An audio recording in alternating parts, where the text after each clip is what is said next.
Je suis Pierre Tanguy, responsable du service assainissement de la régie intercommunale d'assainissement de Mont-de-Marsan. Jérôme Bernat-Béroy, cabinet Merlin, donc moi je suis le maître d'œuvre de l'opération. Le chantier, c'est un bassin de stockage des eaux usées.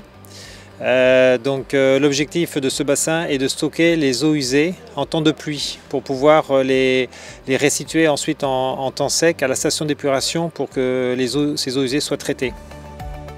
Les conséquences environnementales sont évidentes, donc c'est éviter de rejeter par temps de pluie des eaux usées non traitées à la rivière. Donc ça va contribuer à l'amélioration de la qualité des rivières.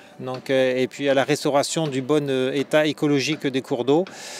Donc c'est l'objectif principal. Ça va contribuer aussi au meilleur fonctionnement des stations puisqu'on évitera d'avoir des eaux usées trop diluées qui peuvent compromettre le bon fonctionnement des stations d'épuration.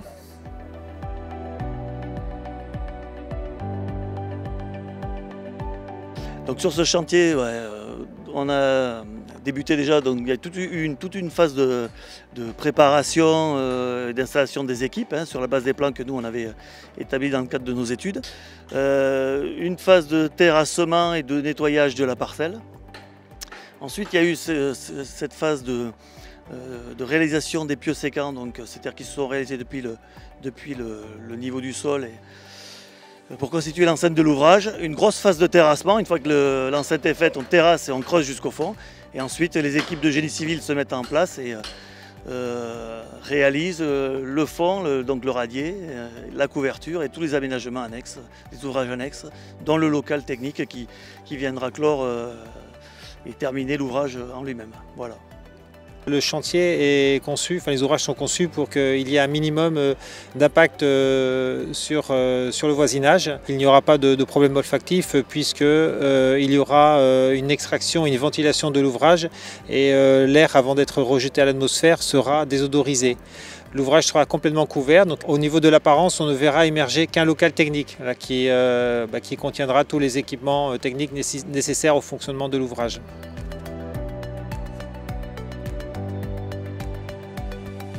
Par rapport à cette opération, on espère avoir été le moins intrusif possible et avoir gêné le moins possible les gens dans leur vie quotidienne.